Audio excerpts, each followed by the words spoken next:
ওমানের মাস্কাটে মার্কিন যুক্তরাষ্ট্র ও ইরানের মধ্যে সম্পাদিত ঐতিহাসিক শান্তি চুক্তি বিশ্ব রাজনীতিতে এক বিশাল স্বস্তি এনে দিলেও ইসরায়েলের রাজনৈতিক মহলে তা এক মহা বিপর্যয় ডেকে এনেছে। হরমুজ প্রণালীর রক্তক্ষয়ী যুদ্ধ পরিস্থিতি এড়াতে ডোনাল্ড ট্রাম্প প্রশাসন তেহরানের সাথে এই চুক্তি চূড়ান্ত করায় চরম ক্ষুব্ধ তেল আবিব। বিবিসির সর্বশেষ আন্তর্জাতিক প্রতিবেদন অনুযায়ী হোয়াইট হাউসের এই আকস্মিক চাল ইসরায়েলের প্রধানমন্ত্রী বেনিয়ামিন নেতানিয়াহুর জন্য এক চরম ও বাস্তব রাজনৈতিক দুঃস্বপ্ন হিসেবে আবির্ভূত হয়েছে।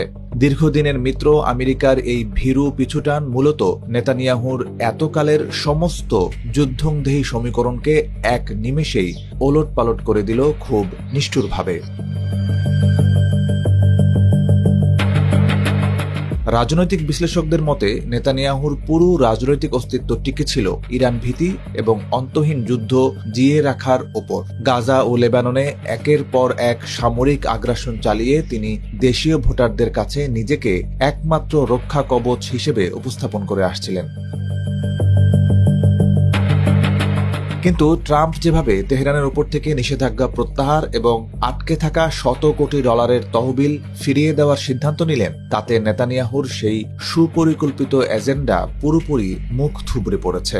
ওয়াশিংটনের এই পরোক্ষ স্বীকৃতি ইরানকে আঞ্চলিকভাবে আরও বেশি শক্তিশালী করে তুলবে, যা ইসরায়েলি প্রধানমন্ত্রীর কট্টরপন্থী জোট সরকারকে এক চরম অস্তিত্ব সংকটের মুখোমুখি দাঁড় করিয়ে দিয়েছে। তাছাড়া বৈরুতে সাম্প্রতিক সময়ে উস্কানিমূলক বিমান হামলা চালিয়েও এই ওমান চুক্তি বানচাল করতে সম্পূর্ণ ব্যর্থ হয়েছেন নেতানিয়াহু। ডোনাল্ড ট্রাম্প ইসরায়েলের এই একতরফা বোমাবর্ষণের তীব্র নিন্দা জানানোয় স্পষ্ট যে নিজের দেশের অর্থনীতি ও তেলের বাজার বাঁচাতে তিনি এবার তেল আবিবের অন্ধ দালালি করতে মোটেও রাজি নন। আমেরিকার এই নতুন শান্তিদূত অবতারের কারণে নেতানিয়াহু এখন আন্তর্জাতিক অঙ্গনে সম্পূর্ণ একা এবং কোণঠাসা। দেশের ভেতরেও তার পদত্যাগ এবং যুদ্ধবন্দীদের মুক্তির দাবিতে সাধারণ মানুষের পুঞ্জীভূত ক্ষোভ ও বিক্ষোভ দানা বাঁধছে প্রতিনিয়ত। ওমানের এই শান্তি চুক্তি বেনিয়ামিন নেতানিয়াহুর রাজনৈতিক কফিনে শেষ পেরেকটি ঠুকে দিল অত্যন্ত নিশ্চিতভাবেই। ট্রাম্পের তৈরি এই শান্তির ব্লুপ্রিন্ট মেনে নেওয়া ইসরায়েলি প্রধানমন্ত্রীর অহংকারের জন্য যেমন এক বড় পরাজয়, ঠিক তেমনি যুদ্ধ চালিয়ে যাওয়াও তার গদি বাঁচানোর পক্ষে এক অসম্ভব চ্যালেঞ্জ।